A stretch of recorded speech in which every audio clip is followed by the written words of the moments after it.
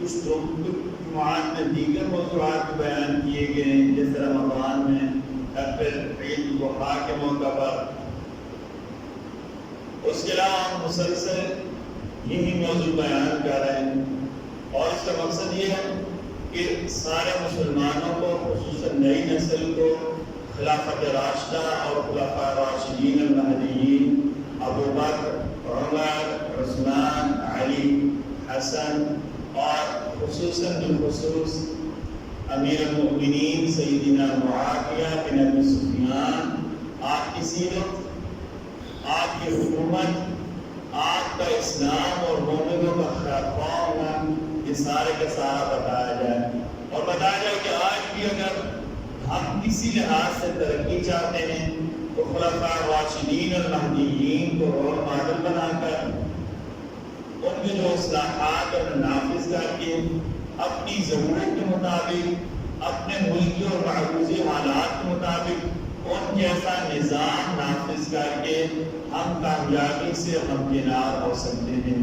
اور دوسرا کہ صحابہ دشمن اور مخالفین کے پروپیگنڈے کا اثر ضائع کیا جائے کہ نعوذ باللہ شاید کہ نبی کریم صلی اللہ علیہ وسلم کی دنیا سے جانے کے بعد صحابہ کرام آپس میں بعض تنازعات میں پڑ گئے تھے، ان کا آپس میں محبت یا پیار قائم نہیں رہا تھا۔ اس کے میں آپ کو بتایا تھا کہ نعوذ باللہ اگر ہم یہ سوچیں گے ہم بلا واسطہ طور پر نبی کریم صلی اللہ علیہ وسلم کی کسی نہ کسی تحقیق میں احادت کے مرتکب ہوں گے، کہ آپ صلی اللہ علیہ وسلم نے جن لوگوں کا تزکیہ کیا، اللہ تعالیٰ نے اس امت کے تزکیے کا آپ کو قائم حکم دیا تھا، اور انبیاء کے بعد جو مقدس ترین نفوس، جو پاک پاک ترین نفوس، ان کی تربیت نبی نے کی، جن کو دین نبی نے سکھایا، جن کو قرآن نبی نے سکھایا، جن کو معاشرت نبی نے سکھائی، ان کچھ ہی دنوں بعد نعوذ باللہ صراط المستقیم سے ہٹ گئے۔ یہ صحابہ کے دشمنوں کا، بلکہ نبی کے دشمنوں کا، اسلام کے دشمنوں کا پروپیگنڈا ہے۔ انشاءاللہ بإذن اللہ تعالیٰ جب ہم خلفاء راشدین کی سیرت سنیں گے، خلفاء راشدین کی سیرت بیان کریں گے، خلفاء راشدین کی سیرت پڑھیں گے، تو ہمارے اوپر سے یہ لفظ کا جو اثر ہے یہ ختم ہو جائے گا، تو تشیع ہمارے اوپر چھایا ہوا ہے یہ ختم ہو جائے گا۔ اسی سلسلہ میں ہم پچھلے 4 جمعوں سے، آج ہمارا 5واں جمعہ ہے، ہم امیر المؤمنین خلیفۃ المسلمین، ہمارے سروں کے تاج، تلوار کے بادشاہ، علم کے بہار، علم کے دروازے اور قضاء کے گر کو سمجھنے والے سیدنا علی بن ابی طالب رضی اللہ عنہ وارضاہ کی سیرت بیان کر رہے ہیں۔ پچھلے جمعہ میں بیان کیا تھا کہ سیدنا علی کتنے بہادر تھے، صحابہ جو نبی کے ساتھ بہادر تھے، اور میں سیدنا علی کے امتیازی شان تھی کہ کیسے جنگ احد میں نبی کریم صلی اللہ علیہ وسلم کا دفاع دیگر صحابہ کرام کے ساتھ مل کر کیا، اور کیسے غزوہ احزاب کے موقع پر عامر بن عبد ود کو واصل جہنم کیا۔ خیبر کے موقع پر نبی صلی اللہ علیہ وسلم نے فرمایا کہ 9 قلعے دیگر صحابہ کرام نے فتح کیے، اور یہودیوں کا سب سے مضبوط قلعہ قبرص، اس کے لیے کل میں نے ایسے شخص کو جھنڈا دوں گا جو اللہ اس کے رسول کے ساتھ محبت کرتا ہے اور اللہ اس کے رسول اس کے ساتھ محبت کرتے ہیں۔ دوسرے صحابہ کرام کو خواہش جھنڈا ہمیں میرے آپ صلی اللہ علیہ وسلم نے سیدنا علی کو بلوایا۔ سیدنا علی کی آنکھیں دکھ رہی تھی، آپ صلی اللہ علیہ وسلم نے اپنا لعاب دہن، اپنے منہ کا مبارک جو آپ ان کے اوپر لگایا تو سیدنا علی کی آنکھیں ٹھیک ہو گئی۔ یہاں سے میں آپ کو ایک مسئلہ سمجھایا تھا، سیدنا علی کی ساری شان ہمارے سلام کو پر، سیدنا علی میرا اور آپ کا ایمان کا حصہ، سیدنا علی اور ان کی اولادوں کے لیے مر مٹنے کو تیار، لیکن یاد رکھیں جو جس کا مقام ہے وہ وہی رہے گا۔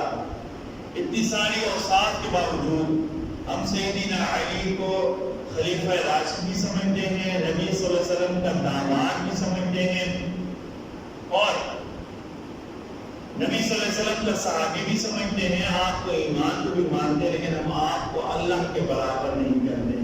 ہم علی کی الوہیت کے قائل نہیں ہیں۔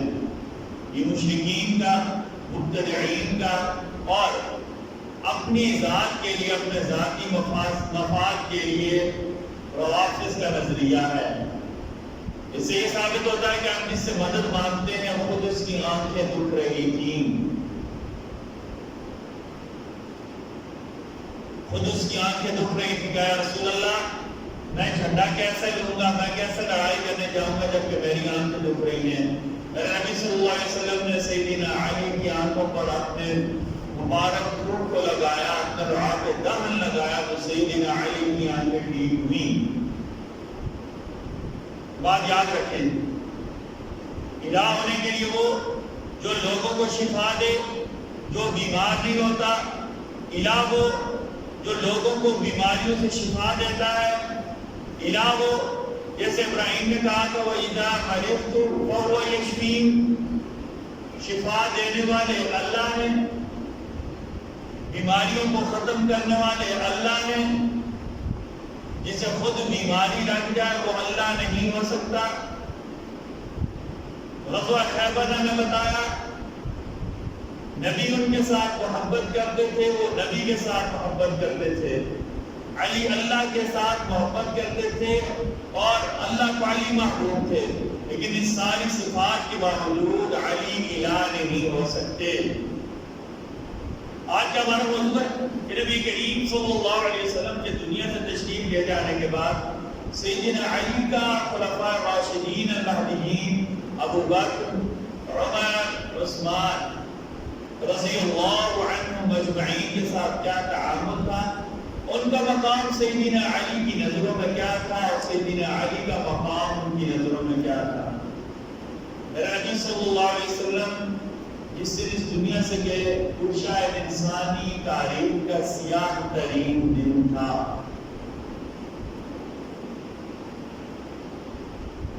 جس نے ستاروں سے بھی روشنی چھین لی ہوگی، سورج کو بھی اس دن گم لگ گیا ہوگا، چاند کی روشنی بھی ماند پڑ گئی ہوگی اور صحابہ کرام کی آنکھوں کے سامنے تو اندھیرا چھا گیا تھا۔ امت کے اوپر ایسا وقت آن پڑا کہ امت کی عقل سلب ہو گئی، امت کی ماننے کو تیار ہی نہیں تھی کہ میرے نبی صلی اللہ علیہ وسلم اس کائنات سے تشریف لے جا چکے ہیں، اپنے اللہ کے پاس چلے گئے ہیں۔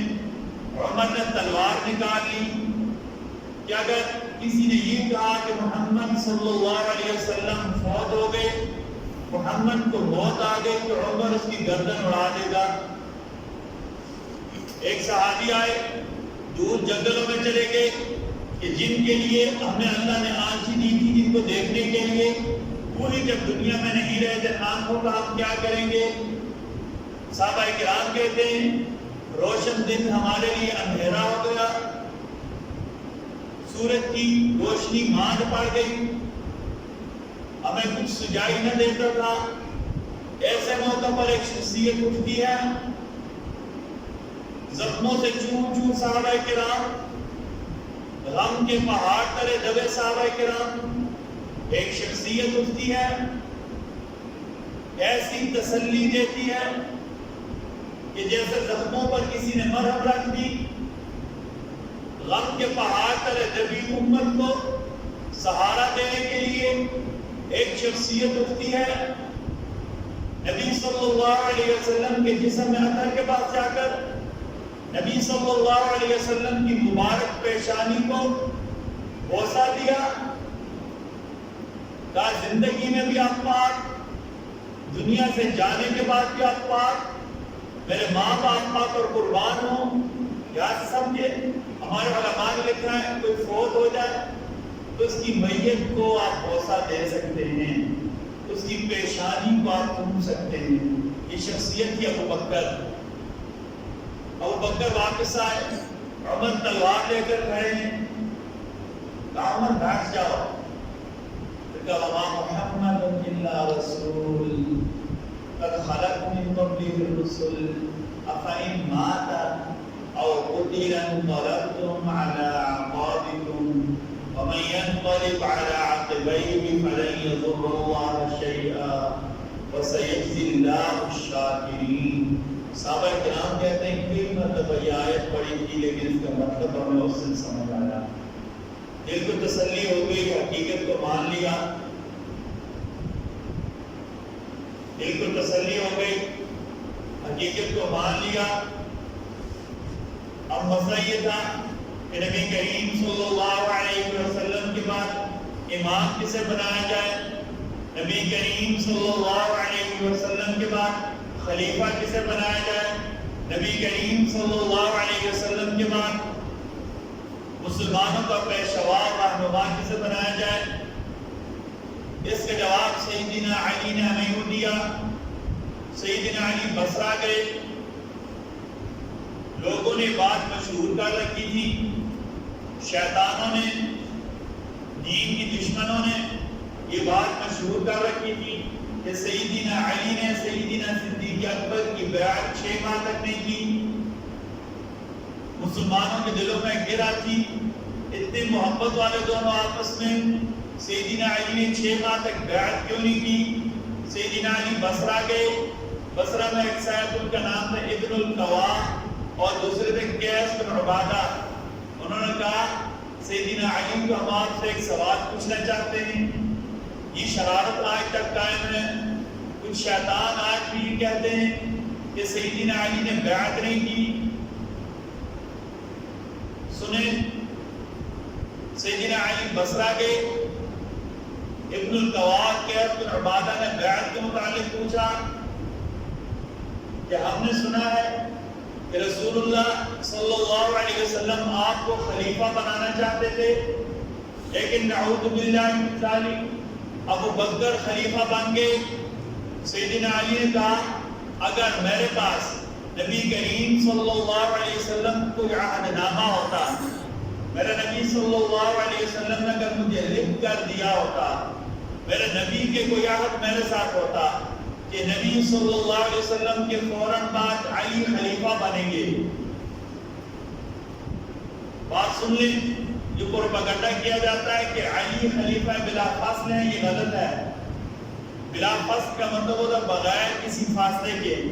ہم کہتے ہیں خلیفہ بلا فاصل سیدنا صدیق اکبر ہیں، نبی کے فوراً بعد سیدنا صدیق اکبر خلیفہ بنے۔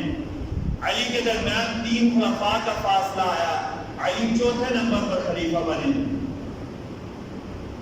پوچھا گیا ابو الحسن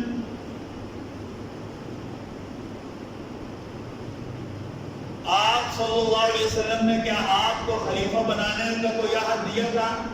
کہا اگر میرے پاس نبی کریم صلی اللہ علیہ وسلم کا کوئی عہد ہوتا تو میں بنو تمیم یعنی سیدنا صدیق اکبر کو اور عمر فاروق کو منبر پر نہ بیٹھنے دیتا۔ اگر میرے پاس خلافت بننے کے متعلق، خلیفہ بننے کے متعلق نبی کریم صلی اللہ علیہ وسلم میں کوئی عہد ہوتا تو میں ابو بکر یا عمر کو منبر پر نہ بیٹھنے دیتا،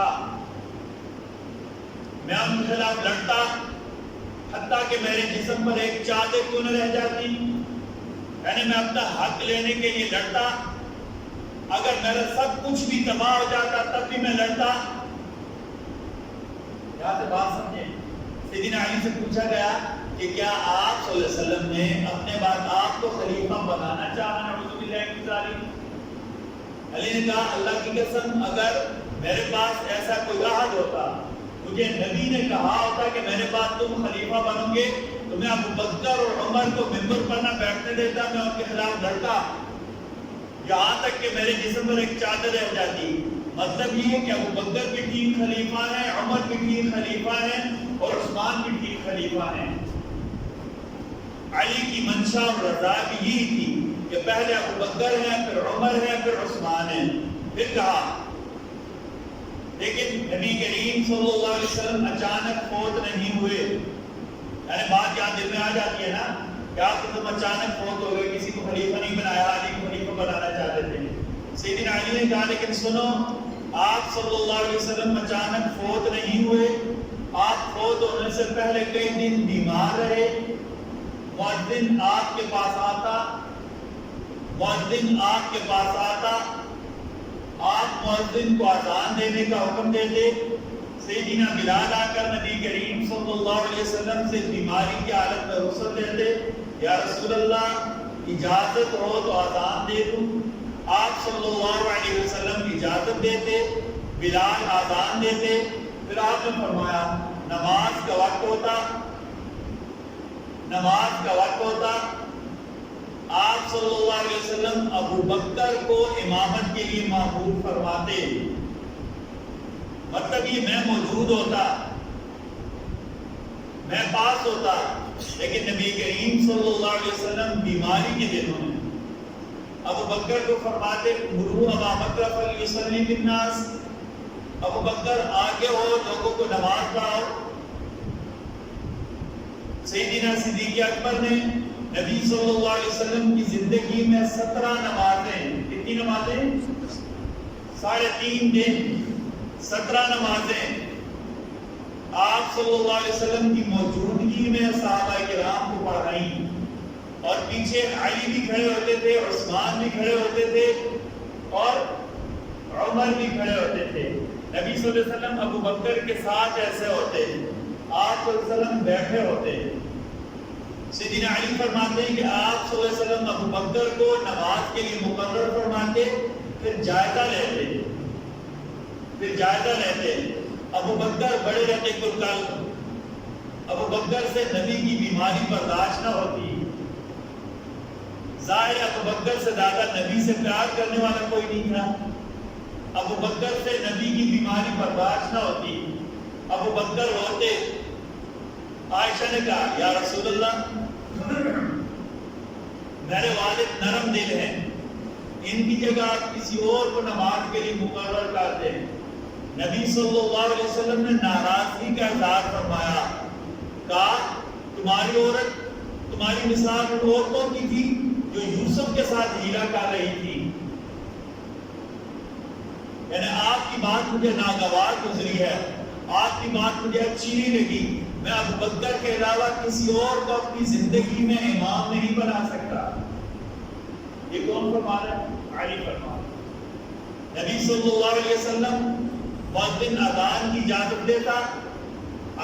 اجازت دیتے، نماز کا وقت ہوتا، ابو بکر کو امامت کے لیے مقرر فرماتے۔ ایک مرتبہ سیدہ عائشہ رضی اللہ عنہا نے کہا کسی اور کو امامت کے لیے مقرر کریں، ابو بکر انتہائی رقیق القلب ہیں، آپ نے ناراضگی کا اظہار فرمایا۔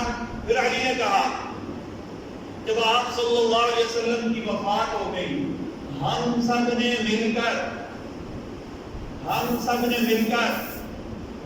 میں نے، عمر نے، عثمان نے اور 1 لاکھ سے زیادہ صحابہ کرام نے مل کر ایسے شخص کو اپنی قیادت کے لیے منتخب کیا جسے نبی نے ہمارے دین کے لیے منتخب کیا تھا۔ پھر کہا کہ ہم نے ابو بکر کو خلیفہ بنانے کا فیصلہ اس لیے کیا، عبادات میں سب سے اہم عبادت نماز ہے، جو نماز کی امامت کا مستحق ہے وہ دنیا کی بھی حکومت کا مستحق ہے۔ اعمال میں سب سے بڑا عمل نماز ہے، جو نماز کی امامت کا مستحق ہے وہی دنیا کی حکومت کا بھی مستحق ہے۔ پھر آپ نے فرمایا ہم نے ابو بکر کو خلافت کا اہل پایا، آپ خلافت کے اہل تھے، ہم سب نے ابو بکر کی خلافت پر اتفاق کیا، میں نے ابو بکر کو ان کا حق دیا۔ علی کہنے لگے میں نے ابو بکر کو ان کا حق دیا، ان کی اطاعت کی، ابو بکر کی خلافت کو مانا، ان کے لشکروں میں شریک ہو کر لڑا۔ ابو بکر نے لڑائی کے لیے لشکر بھیجا، علی ابو بکر کی طرف سے ابو بکر کی خلافت کو مان کر، ابو بکر کو خلیفہ مان کر لڑائیوں میں شریک ہوئے، اور کہا جب ابو بکر نے مجھے کچھ دیا تو میں نے قبول کیا۔ بھائیو ہم آپ کو کہہ چکے ہیں، یہ باتوں کو سمجھیں۔ علی کی محبت کی آڑ لے کر، ایک بندے کی محبت کی آڑ لے کر 1 لاکھ بندوں کے اوپر تان کرنا، سارے دین کی بنیاد ڈالنے کی، یہ فساد اور یہ جڑ ہے۔ علی کی محبت کی آڑ لے کر صحابہ کرام کے اوپر تبرہ کرنا، صحابہ کرام کے بارے میں برا بھلا کہنا، یہ علی کی بھی سیرت کے خلاف ہے۔ علی نے کہا میں نے ابو بکر کی اطاعت کی، ہم سب نے ان کی اطاعت کی، ہم سب مل کر ان کی لشکروں میں شریک ہو کر دشمنوں کے خلاف لڑتے تھے، اور انہوں نے جب مجھے کچھ دیا میں نے قبول کیا، اور انہوں نے جب مجھے کچھ دیا میں نے قبول کیا۔ پھر کوفہ میں سیدنا علی منبر پر کھڑے خطبہ دے رہے ہیں، کسی نے یہی سوال کیا، کہا کہ سارے مسلمانوں نے باہم رضامندی سے ابو بکر کی خلافت پر بیعت کی، اور آل عبد المطلب میں سب سے پہلے میں نے بیعت کی۔ آل عبد المطلب میں سب سے پہلے میں نے بیعت کی۔ حبیب بن ثابت صحابی ہیں، وہ فرماتے ہیں کہ جس دن سیدنا صدیق اکبر کی بیعت ہو رہی تھی، علی اپنے گھر میں بیٹھے ہوئے تھے، ایک آدمی کا اپنا کہا ابو بکر بیعت کے لیے منبر پر بیٹھ گئے ہیں، اور سارے لوگ خلافت پر نبی صلی اللہ علیہ وسلم کے نائب کے طور پر ابو بکر کی بیعت کر رہے ہیں۔ سیدنا علی جیسے تھے ویسے وہ کھڑے ہوئے، گھر کے پرانے کپڑے ہوں گے ظاہر، جیسے تھے ویسے وہ کھڑے ہوئے، جا کر سیدنا صدیق اکبر کی بیعت کی۔ کسی نے کہا جلدی کیوں جا رہے ہیں؟ کہا کہیں بیعت میں پیچھے نہ رہ جاؤں، کہیں بیعت میں پیچھے نہ رہ جاؤں۔ یہاں تک کہ بیعت کے بعد وہیں بیٹھے، پھر اپنے گھر والوں کو کہا میرے لیے چادر بھیجو، اپنے اوپر اوڑھ لی۔ سیدنا صدیق اکبر کی بیعت سب سے پہلے علی نے کی۔ سیدنا علی نے خود کہا کہ آل عبد المطلب میں ابو بکر کی بیعت کرنے والا سب سے پہلے میں تھا۔ اور ابو بکر نے کیسے حق دیا؟ ابو بکر نے کیسے حق دیا؟ بھائی ایک بات یاد رکھیں، حکومتیں اچھی مشیروں سے چلتی ہیں، حکومت کے لیے اچھے مشیر ہونا لازمی ہے۔ کبھی کبھی حکمران اچھا ہوتا ہے لیکن مشیر اس کی لٹیاں ڈبو دیتے ہیں، ہم اپنی زبان میں کہتے ہیں نا، مشیر اس کی بیڑی میں بٹے دے دیتے ہیں۔ پتہ نہیں ہمارے عمران خان صاحب کو موٹے منہ والے مشیر کو اچھے لگتے ہیں، دونوں موٹے منہ والے، ایک زنانہ موٹے منہ والی، ایک مردانہ موٹے منہ والا، ان کی شکلوں سے جہالت ٹپکتی ہے۔ بے وقوف ہو گیا آئی جی عمران خانوں نے جو اپنا مشیر رکھ دیا، آئے دن کوئی نہ کوئی ایسی بات کر دیتے ہیں کہ باقی لوگ صفائیاں ہی دیتے رہتے ہیں۔ ابو بکر نے علی کو اپنا مشیر مقرر کیا، ابو بکر نے علی کو اپنا وزیر بنایا۔ عتبہ بن حارث صحابی وہ فرماتے ہیں کہ میں نے، ابو بکر نے، علی نے اور دیگر صحابہ کرام نے اکٹھے عصر کی نماز پڑھی، ہم سب نے اکٹھے عصر کی نماز پڑھی۔ ابو بکر نے نماز پڑھائی، علی نے اور ہم سب نے مل کر ابو بکر کے پیچھے نماز پڑھی۔ علی ابو بکر کے پیچھے نماز پڑھنا فخر سمجھتے تھے، علی ابو بکر کے پیچھے نماز پڑھنا فخر سمجھتے تھے، اور ابو بکر تھے اس قابل کہ ان کے پیچھے نماز پڑھنا فخر کا باعث ہو۔ عتبہ بن حارث کہتے ہیں نماز کے بعد ہم سارے باہر نکلے، علی اور ابو بکر اکٹھے باہر نکلے، علی اور ابو بکر اکٹھے باہر نکلے۔ راستے میں سیدنا حسن رضی اللہ عنہ محلے کے بچوں کے ساتھ کھیل رہے تھے، سیدنا حسن محلے کے بچوں کے پاس کھیل رہے تھے۔ ہمارے بعض علماء نے لکھا ہے کہ عصر کے بعد ذہن پر زور والا کام نہیں کرنا چاہیے، عصر کے بعد سے لے کر مغرب تک یہ پڑھائی وغیرہ کے کام روک دینے چاہیے، اس ٹائم کھیلنا چاہیے، اس ٹائم جو ذہنی کام ہوتے ہیں وہ چھوڑ دینے چاہیے۔ اور آج سے پہلے ہم بھی دیکھتے تھے، جب چھوٹے چھوٹے ہوتے تھے ہم اسکول وغیرہ سے آ کر مسجد پڑھ کر پھر عصر کے بعد مسلسل کھیلا کرتے تھے مغرب تک۔ تو جو ٹیوشن پڑھانے والے حضرات ہیں ان کی خدمت میں گزارش ہے، خصوصاً والدین کی خدمت میں گزارش ہے، بچوں کو کھیلنے کا وقت لازماً دیا جائے، بچوں کو کھیلنے کا وقت لازماً دیا جائے۔ ایک بچہ انتہائی ذہین ہو، ٹاپر ہو، لیکن جب تک معاشرے میں سماجیات کو نہ سمجھتا ہو، معاشرت کو نہ سمجھتا ہو، وہ کبھی بھی معاشرے کا مفید فرد نہیں بن سکے گا، اس کی ذہانت اس تک محدود ہو جائے گی۔ انسان کے بارے میں نا جو علوم عمرانی ہے نا، جو تمدن کے علوم ہیں، جو کہتے ہیں انسان کو سیکھنے چاہیے، عمرانی علماء نے لکھا ہوا ہے۔ یہ عمرانیات جو ہے نا ایک شعبہ ہے، تم سوشیالوجی کہتے ہیں، اور عمرانی علماء کا مطلب ہوتا ہے ایسے لوگ جو سوشیالوجی کے ماہر ہیں۔ یہ نہیں آپ کہیں گے جیسے بریلوی علماء ہوتے ہیں، جو بندی علماء سے عمرانی علماء کی کوئی فرقہ نہ ہے، ٹھیک ہے؟ جو عمرانی علماء ہیں جن کی سماجیات پر نظر ہے، جو معاشرے کو سمجھنے والے لوگ ہیں، انہوں نے لکھا ہے کہ انسان معاشرتی جانور ہے، سوشل اینیمل ہو گیا تھا۔ انسان کی تعریف کیا کرتے ہیں؟ Social animal. جب تک کہ معاشرے کے لوگوں کے ساتھ نہیں رہے گا، اسے معاشرت سمجھ نہیں آئے گی۔ ہمارے علماء نے لکھا ہے نا، ہم مختلف ریفریشر کورسز کرتے تھے امامت کے لیے۔ ریفریشر کورس میں نہیں، مختلف شارٹ کورس ہوتے ہیں امامت کے لیے۔ حضرت اللہ گورنمنٹ کو جزاک خیر دے، اس نے ہمیں امامت کا کورس ایسا بھی کرایا تھا کہ امام کو کپڑے کیسے پہننے چاہیے، جب مسجد میں داخل ہو تو کیسے آنا چاہیے، امام کی پریسٹیج کیسے ہونی چاہیے، امام کی ذاتی شخصیت، اس کو اردو میں کہتے ہیں نا شخصی وجاہت، امام کی شخصی وجاہت کیسے ہونی چاہیے۔ استاد، امام، ان کی شخصی وجاہت کا بڑا اثر ہوتا ہے۔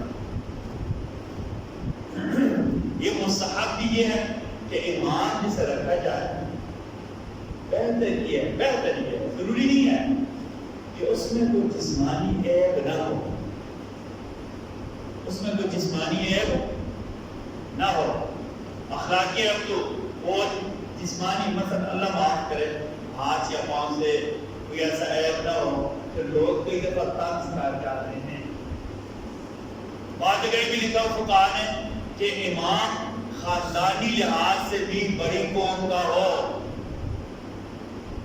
یہ ضروری اور لازمی نہیں ہے، ورنہ شریعت میں تقوی کا معیار تقوی ہے معیار، لیکن معاشرتی اصولوں کی وجہ سے امامت کے لیے ایک معیار یہ بھی ہے کہ امام ذاتی طور پر بڑے خاندان سے تعلق رکھتا ہو، نجیب ہو، اچھے خاندان کا ہو، اچھے خاندان کا ہو۔ اس کی بہت سارے وجوہات ہیں، وہ آپ میں سے بھی اکثر کو پتا ہے۔ تو ہم کہتے ہیں امام پڑھنے والا ہونا چاہیے، وہ تب ہی ہوگا جب کسی اچھے خاندان سے تعلق رکھتا ہو۔ یہ نہیں کوئی دب مارے تو امام کی دب جائے، بندے سے دب جائے سارے۔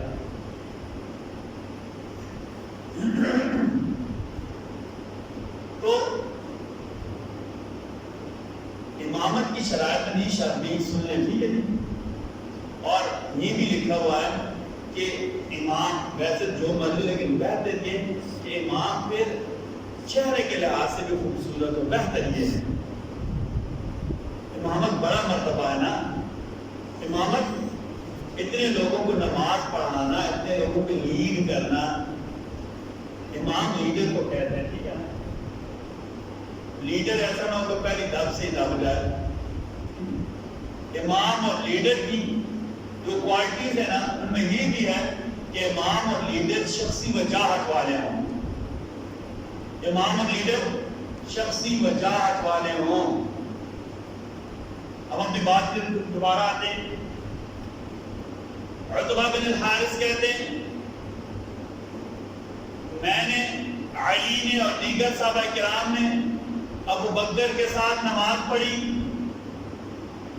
نماز کے بعد ہم سارے باہر نکلے، ابو بکر اور علی رضی اللہ عنہما دونوں اکٹھے آ رہے تھے، راستے میں انہوں نے دیکھا کہ سیدنا حسن محلے کے بچوں کے ساتھ کھیل رہے ہیں۔ میں نے آپ کو کیا کہا، عصر کے بعد بچوں کو کھیلنے دینا چاہیے۔ اور کبھی کبھی پتہ ہے غلطی اور کیا کرتے ہیں، ہم بچوں کو پلوں میں صحیح لپیٹ کر رکھ دیتے ہیں، باہر نہیں نکلنے دیتے، باہر نہیں۔ پھر کہیں شادی تو بچہ دیکھتے کہ کون ہے یہ کون ہے یہ کون ہے، نہ اس کو رشتوں کو پتہ ہوتا ہے۔ مطلب بچے کو رف اینڈ ٹف سمجھتے ہیں نا، سخت کوش بچوں کے ساتھ کھیلے، کوئی بچوں کو دھکا دے، کوئی بچہ اسے دھکا دے، ٹھیک ہے نا، مٹی کے ساتھ ہاتھ دیتے ہوئے ہوں، کپڑے تھوڑے سے اس کے گندے ہوں، ٹھیک ہے نا، پتہ ہے کیوں؟ تب وہ عاشق سیکھے گا، تب لوگوں کے ساتھ مقابلہ کرنا سیکھے گا، تب بچہ کیا کہتا ہے، اپنا بقا سیکھے گا۔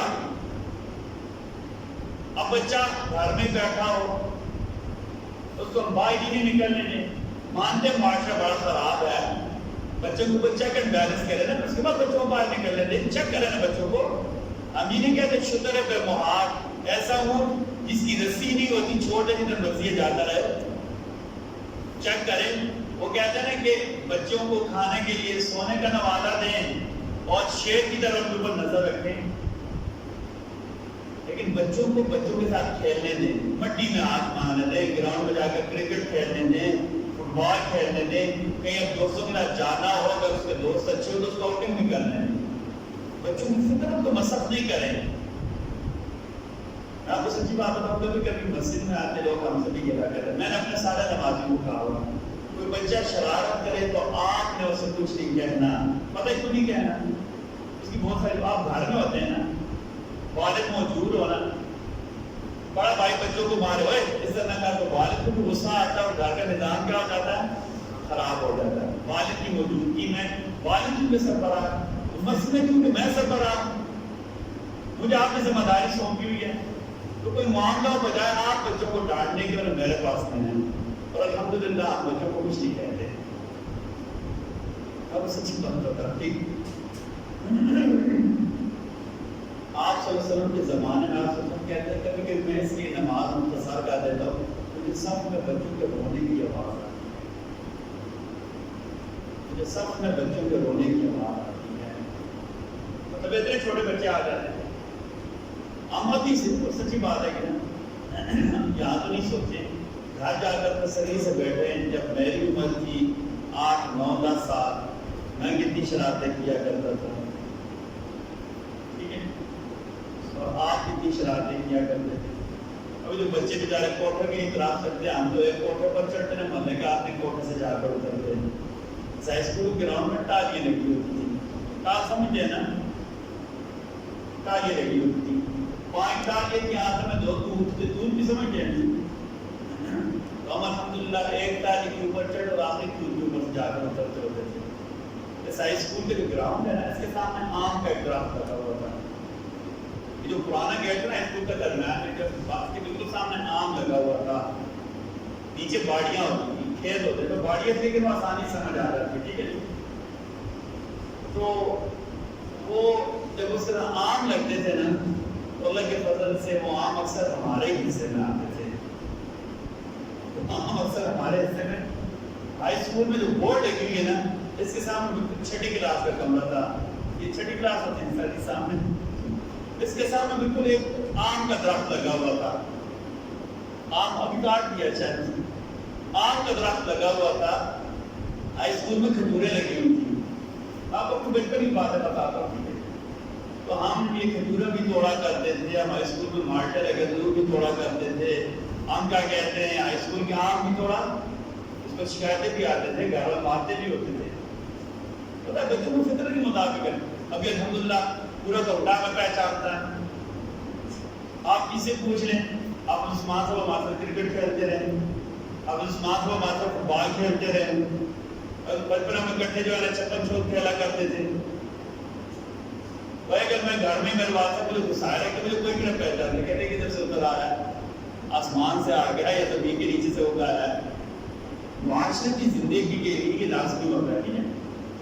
اور دوسری بات سننا، عتبہ بن حارث کہتے ہیں سیدنا حسن محلے میں بچوں کے ساتھ کھیل رہے تھے.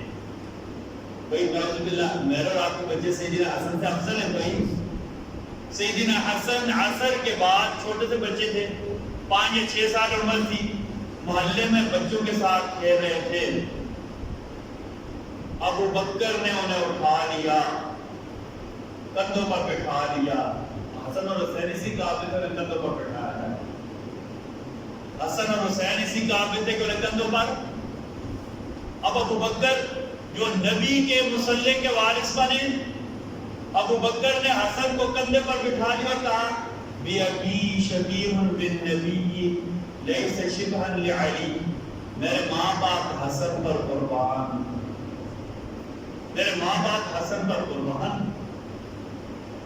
حسن نبی جیسے ہیں, علی جیسے نہیں ہیں. اب علی ساتھ کھڑے ہو کر ہنس رہے ہیں. ہم تو بھی کہتے ہیں ایک کو شکر کیا ایسے کہتے ہیں, یعنی اپنے نانے آ رہا.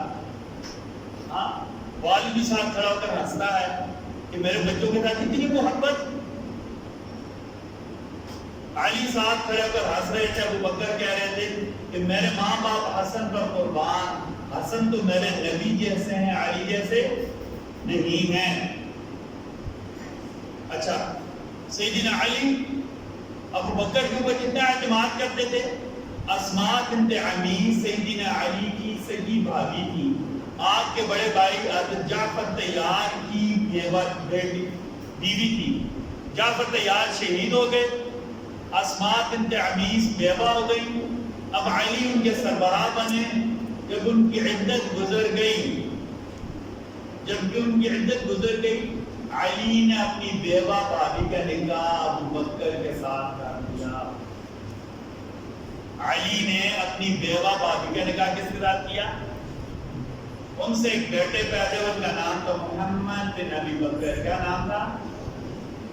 اچھا جب سیدنا علی خلیفہ بنے تو ابو بکر کے بیٹے محمد کو مصر کا گورنر بنایا. مصر کا گورنر.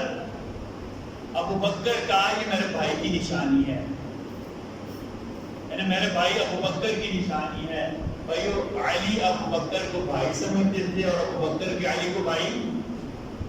یہ سبائیوں کی سازش ہے, ٹھیک ہے نا, ان شیطانوں کی سازش سے بچیں. اچھا چلے میں آپ کو ایک اور اس سے بتا دیتا ہوں. امام جعفر صادق, ہم امام نہیں کہنا, تو سچی بات بتا. یہ امام بابو کو کہتے ہیں شیعوں کا ایک باقاعدہ نظریہ ہے. ان کے نزدیک امام نعوذ باللہ نبی جیسا ہوتا ہے. تو ہمارا کیا عقیدہ ہے؟ نبی ہیں. اللہ کے بعد کائنات میں نبی جیسا اور کوئی نہیں ہے. ساری دنیا اکٹھی ہو جائے, ابو بکر جیسے کروڑوں اکٹھے ہو جائیں, عمر جیسے کروڑوں آ جائیں, عثمان جیسے کروڑوں آ جائیں, علی جیسے کروڑوں آ جائیں, میرے نبی ہیں, یہ بھی میرے نبی کو نہیں پہنچ سکتے. ہم کسی ایسے نظریہ کو نہیں مانتے جو نبوت کی عصمت کے ساتھ متصادم ہو. شیعوں کے امام ہیں شاید 5 یا 6, جن کے اوپر ساری شیعی مذہب کا دار و مدار ہے. آپ کا نام تھا جعفر, اور کہتے ہیں کہ ہر بات سچی ہوتی تھی. کہ شیعوں نے کیا کہتے ہیں؟ جعفر صادق. کیا کہتے ہیں؟ جعفر, نام تو امام جعفر صادق, ٹھیک ہے جی. جیسے کسی نے کہتا ہے امام ضامن کیا ہوتا ہے, انشاءاللہ اگلے جمعہ کو وقت ملے نا, میں آپ کو یہ امام ضامن کو جو ترمیم بات ہے اس کی آپ کو بتاؤں گا. ہو سکتا ہے آپ ہنسنا شروع ہو جائیں, ہمیں تو ہنسی نہیں آتی, ہمیں تو دکھ ہوتا ہے کہ کیا ہمارا اندر خرافات ہنسی. ٹھیک ہے. امام جعفر صادق, یہ شیعہ جس فقہ کو مانتے ہیں نا, اس کو فقہ جعفری بھی اسی وجہ سے کہتے ہیں. امام جعفر صادق ادھر منسوب ہے, سچی نہیں ہے. ٹھیک ہے. امام جعفر صادق نے ایک مرتبہ سنا کہ ایک بندہ ان کے سامنے ایفیشنسی دکھانے کے لیے حضرت ابوبکر کو برا بھلا کہہ گیا. انہوں نے پتہ کیا کہا؟ میں ابو بکر کا 2 مرتبہ بیٹا ہوں، میں ابو بکر کا 2 مرتبہ بیٹا ہوں۔ ابو بکر کی پڑپوتی تھی، کیا کون تھی؟ پڑپوتی۔ تو بکر کے ایک بیٹے تھے، ان کا نام پوتے تھے، ان کا نام تھا قاسم، ان کی بیٹی کا نام تھا فروا، وہ جعفر صادق کی والدہ تھی۔ کس کی والدہ تھی؟ جعفر صادق کی۔ بھائی اپنے امام کے خاندان کو تو معاف کر دو، اپنے امام کے ننھال کو تو معاف کر دو اللہ کے لیے۔ اچھا، سیدنا صدیق اکبر دنیا سے چلے گئے، سیدنا عمر فاروق خلیفہ بنے۔ عمر فاروق نے جب اپنے مشیر اور وزیر مقرر کیے تو سب سے پہلے اپنا مشیر، اپنا نائب اور اپنا وزیر علی کو بنایا۔ عمر فاروق نے سب سے پہلے اپنا مشیر، اپنا نائب، اپنا وزیر علی کو بنایا۔ عمر خلیفہ بنے، پہلے تجارت کرتے تھے، خلیفہ بنتے ہی تجارت چھوڑ دی۔ کچھ دنوں بعد لوگوں کو کہا کہ میں اب کام نہیں کرتا،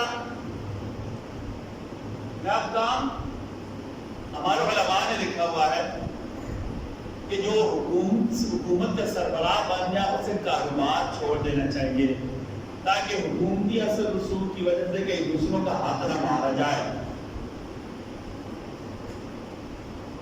عمر خلیفہ بنے، کچھ دن تو پاس پیسے جمع تھے، خرچہ چلتا رہا، پیسے ختم ہو گئے۔ عمر مسجد نبوی میں آئے، لوگوں کو کہا میرا وظیفہ مقرر کر دو۔ بھائیو ذرا سمجھو اس بات کو، عمر پھر میرے نبی نے ایسے جھولی اٹھائی، اللہم اعز الاسلام بعمر بن الخطاب، اللہ عمر کے ذریعے آپ اسلام کو عزت دے دیں۔ میرے نبی فرماتے تھے عمر جہاں سے گزر جائے وہاں سے شیطان بھی نہیں گزرتا، اور کہتے تھے اشدہم فی امر اللہ، اللہ کے حکم نافذ کرنے میں عمر سے زیادہ سخت اور کوئی نہیں ہے۔ وہ عمر لوگوں کے سامنے آ گئے، بھائی وہ خلیفہ بن گیا، وہ پاس کچھ نہیں ہے، کام بھی چھوڑ دیا، میرا وظیفہ مقرر کر دیں۔ لوگوں نے رائے دی ایسا کریں ایسا کریں، کہا علی کو بلاؤ۔ عمر نے کہا کسے بلاؤ؟ علی کو بلاؤ۔ بھائیو آپ اس کی محبت دیکھیں، علی آئے، کہا علی میرے بارے میں آپ کیا کہتے ہیں؟ میں خلیفہ بن گیا ہوں، سارے مسلمانوں کا میں بادشاہ بن گیا ہوں۔ بھائیو ہم تو کونسلر بھی بن جائیں تو ہماری خواہش یہ ہوتی تھی کہ جتنا فنڈ آئے سارا کے سارا میرے اکاؤنٹ میں جائے۔ میں تو باقاعدہ اس کے لیے منصوبہ بندی کرتا ہوں، کون سی گلی بناؤں گا، اس میں نے کتنا کک بیک لینا ہے، کہیں میں نالی بنواؤں گا تو اس کے بجٹ میں سے میرا حصہ کتنا ہوگا۔ کہتے ہیں کہ انڈیا میں بھی ایسا ہے، یہ نہیں میں کہتا بنگلہ دیش میں بھی ایسا ہے، اور ہمارے ملک میں بھی ایسا ہی ہے کہ بڑے منصوبے بنائے ہی اس لیے جاتے ہیں کہ اپنے بندوں کو راضی کیا جائے، اپنے بندوں کو راضی۔ جتنا بڑا منصوبہ ہوگا اتنی مال کی کھپت زیادہ ہوگی۔ اب نالی میں سے بچے گا 5000، یہاں سے ہم کیا کہتے ہیں آزاد وطن تک 31 کلومیٹر روڈ بنائیں گے، اچھی روڈ ہوگی، 10 ارب میں بنے گی، کہاں 10,000 کہاں 10 ارب۔ عمر خلیفہ بنے، کہا کام چھوڑ دیا، میرا وظیفہ مقرر کرو۔ علی کو بلایا گیا، علی کو بلایا گیا، لوگوں سے فیصلہ نہ ہوا۔ پتہ علی نے عمر کی تنخواہ کیا لگائی؟ کہا 2 وقت کی روٹی آپ کو بیت المال سے ملا کرے گی۔ خلیفہ بننے کے بعد عمر کی تنخواہ کیا لگی؟ 2 وقت کی روٹی بھائیو، 2 وقت کی روٹی بھائیو، 2 وقت کی روٹی۔ اور کس نے لگائی؟ علی نے، عمر کی نیچے کہا علی نے جو فیصلہ کر دیا وہ ٹھیک ہے۔ سیدنا عمر نے سیدنا علی کو فیصلوں کے لیے اپنا مشیر بنایا۔ ایک پاگل عورت آئی، لوگوں نے اس کے اوپر بدکاری کا الزام لگایا، اس نے زنا کر لیا۔ عمر نے کہا اسے سنسار کر دو، علی نے کہا رک جاؤ، اسے سنسار نہیں کرنا، کیونکہ میرے نبی صلی اللہ علیہ وسلم نے فرمایا 3 ایسے ہیں جن کے اوپر اللہ کا قلم بھی نہیں چلتا، مرفوع القلم ہے، جن سے کوئی غلطی ہو جائے تو انہیں سزا نہیں دی جائے گی۔ ان کا علی کون؟ کا پہلا بندہ سویا ہو جب تک جاگ نہ جائے،